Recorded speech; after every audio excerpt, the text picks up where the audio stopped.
Hey guys, this is my YouTube channel. Welcome back. Before we start, make sure you click on the subscribe button. Let's start. Majorly है जो what is the difference between revolution and rechecking, इसके regarding है जो बात करने वाला है। हालांकि मैं आपको लास्ट में मोस्ट इम्पोर्टेंट थिंग मैं आपको जो बताऊंगा वो भी आप है जो वहाँ तक पहुँचना आप बिल्कुल ईजीली। इसमें जो डिफरेंस जो रहता है वो जैसे कि बात करें केवल और केवल सबसे पहले रीचेकिंग की अगर बात करें तो रीचेकिंग पर है जो जैसे जो आप एग्ज़ाम देने के बाद है जो आपकी जो आंसर बुक होती है वो जस्ट फर्स्ट टाइम है जो वो चेक होती है। देन बाई चांस ही ऐसी बात होती है लगभग 0.01% लगभग डेटॉल की तरह। तो उस पर है जो होता क्या है उसमें रीचेकिंग में अगर आप जो फॉर्म फिल करते हो जो आपकी थोड़ी सी यूँ गौर करना बात पर और समझने की कोशिश करना, ट्राई टू अंडरस्टैंड इट। हालांकि इजी लैंग्वेज में मैं आपको बताऊंगा, लेकिन जो आपकी जो ऑलरेडी जो कॉपी जो चेक हुई है उसके बाद है जो आप दोबारा जब कॉपी चेक करवाते हो तो वो होता है एक तो रीचेकिंग। अब रीचेकिंग में क्या होता है उसकी थोड़ी डिटेल अपन जानते हैं।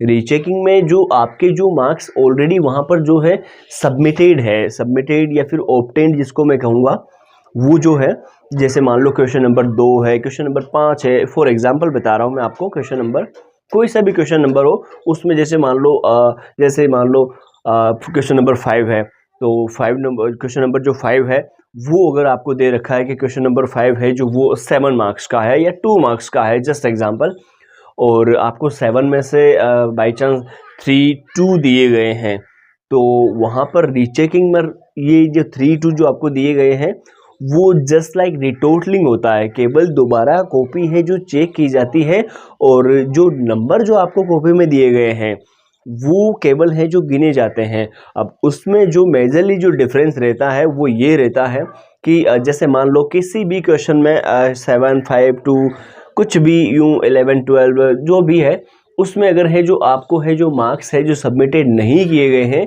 या फिर है जो आपके आंसर बुक जो है आपकी बोर्ड की कॉपी है, यूनिवर्सिटी की जो कॉपी है आपकी, उसमें है जो आपको है जो उसमें मार्क्स नहीं दिए गए हैं, कहने का मतलब ये हो गया कि बाई चांस बाई मिस्टेक है जो चेक करना है जो भूल गए होंगे या फिर है जो अगर आपका वे ऑफ आंसरिंग, अगर आपका आंसर देने का तरीका अच्छा है कि आपने गैप दिया था क्वेश्चन के बीच में तो फिर वो वहाँ पर तो थोड़ी सी है जो फोकस हो जाता है, हाईलाइट हो जाता है। लेकिन अगर आप जस्ट कंटिन्यू अगर आप आंसरिंग कर रहे हो क्वेश्चंस के तो फिर वहाँ पर है जो ऐसे मिस्टेक के जो चांसेस है वो काफ़ी ज़्यादा इंक्रीज़ हो जाते हैं, क्योंकि वहाँ पर है जो कोई अकेले बच्चे की जो आंसर बुक रहे हैं वो नहीं रहती है।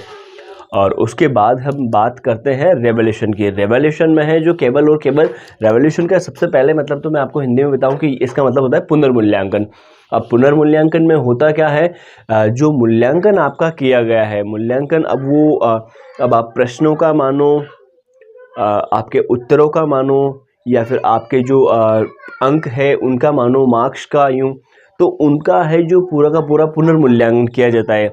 इसीलिए रेवोल्यूशन और रीचेकिंग की फ़ीस में भी है जो डिफरेंस होता है, ये भी बात पे थोड़ा सा गौर करना।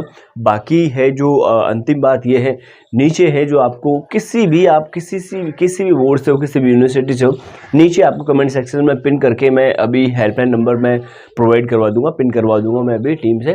तो वो हेल्पलाइन नंबर पे जाकर है जो आप व्हाट्सअप टेक्स्ट कर सकते हो। वहाँ पर आपको ईजिली आपकी मार्कशीट के अकॉर्डिंग, आपके रिजल्ट के अकॉर्डिंग है जो आपको which one is the best option for you revolution, rechecking, retotalling. और किसी बच्चों को है जो सप्लीमेंट्री भी होती है, कंपार्टमेंट भी होता है, तो फिर वो आपको बेटर वैसे है जो एडवाइस है जो वो प्रॉपर बेटर वैसे आपको है जो दे सकते हैं। तो आप एक बार ज़रूर वहाँ पर जाइए और एक बार है जो जानकारी ले लीजिए, क्योंकि ये कोई एक दिन की बात नहीं है। That is your career, that is your time, that is your last year, that is your सब सारी चीज़ें आ जाती है। आपके क्लासमेट हो गए, सब कुछ हो गया यूँ, क्लासमेट है, फ्यूचर है, करियर है, ऊपर से जो टाइम जो है, मेनली जो टाइम कहूँगा सबसे बड़ा टाइम होता है, क्योंकि that is the note matter of whole year पूरा आपने 1 साल वहाँ पर लगाया है, तो उसका जो कमबैक जो रहता है, उसका जो उसकी जो प्रोडक्टिविटी रहती है वो डिपेंडेंट ऑन यू कम्प्लीटली। तो होप यू अंडरस्टैंड इट।